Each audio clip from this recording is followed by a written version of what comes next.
Hi, my name is Sharon, and I was raised in a church. Anybody raised in a church? So you can relate to this story. So I'm talking about church camp, church choir, vacation Bible school, you name it. If there was an event going on at church, we were there. So I am not unfamiliar with life in a church.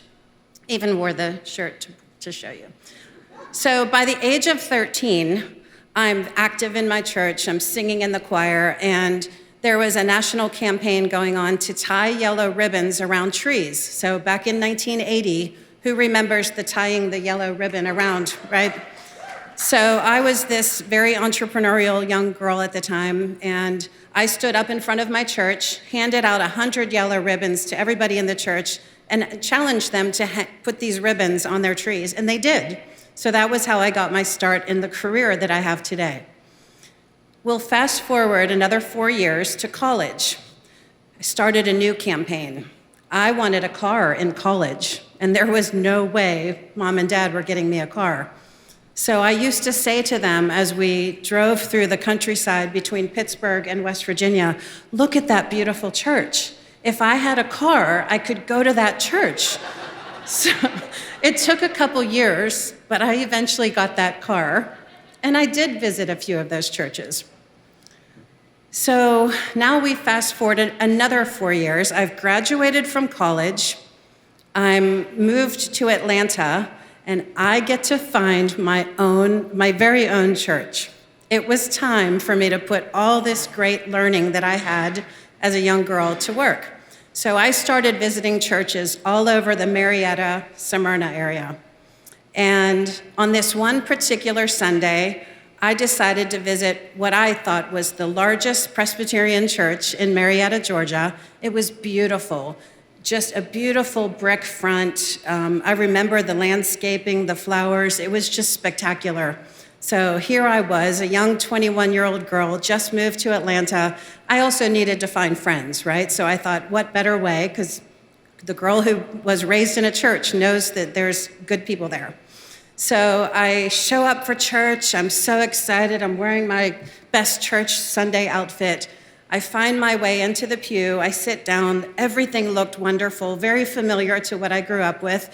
And they were serving communion that day. So I was thrilled. Went through the whole service. The sermon was wonderful. It spoke to me. And then it was time for communion. So I was like, yes, I hadn't had communion in several months because of the move. And I thought, I've picked the perfect Sunday to show up at this church. So the pastor, in all his glory, he's standing in the front of the room. I remember it like it was yesterday. A royal blue velvet robe, the big long arms, and he was just so welcoming. He's talking about communion. He's saying, come, join us. Everyone, come join us. Drink the wine, eat the bread, the body of Christ, all the things they say. And I was seeing people from all over the room standing up and walking towards the front of the church. And I thought, oh my gosh, this is a little different, but here, I'm ready. I'm also a little extroverted.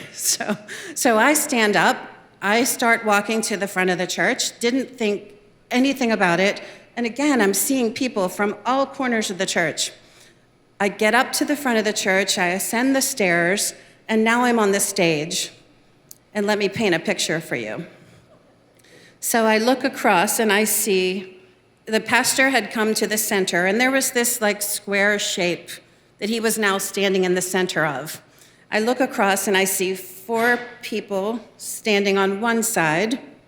I look to my right, and there's 4 people standing to the side. I look to the left, 4 more people standing to the left. And then I glance to my right, and I glance to my left, and it was 1, 2, 3, 4, 5.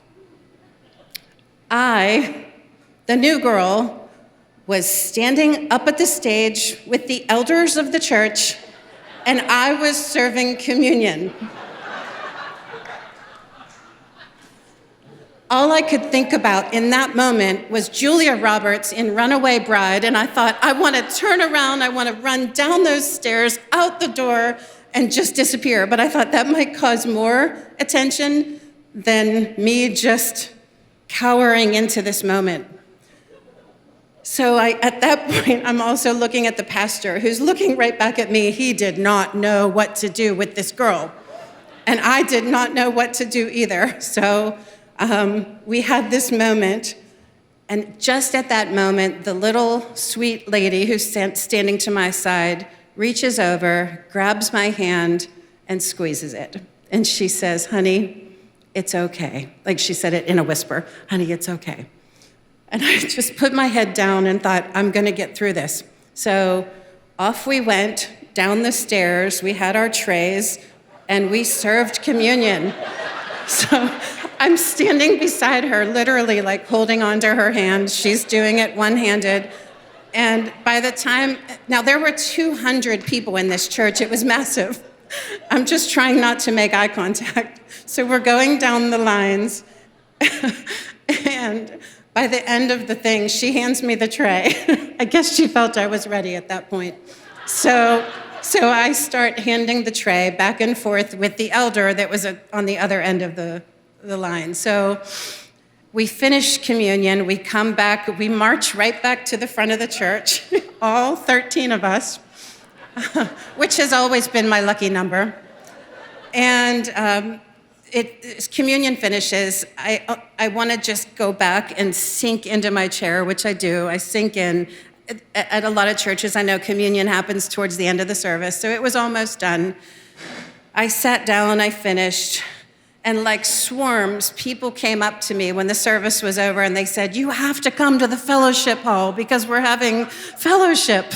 And I thought, no, I don't want to come to fellowship. But of course I did, because I thought it would be rude otherwise. So I go to fellowship with all these people. I'm suddenly the most popular girl in the room for all the reasons I didn't want to be popular. And I visited with everybody in that church. A lot of people like to ask me, since that day, did I ever go back to that church? And I did not. I decided I could not bear the thought of being that new girl who showed up for church one Sunday and served communion with the elders. So, thank you.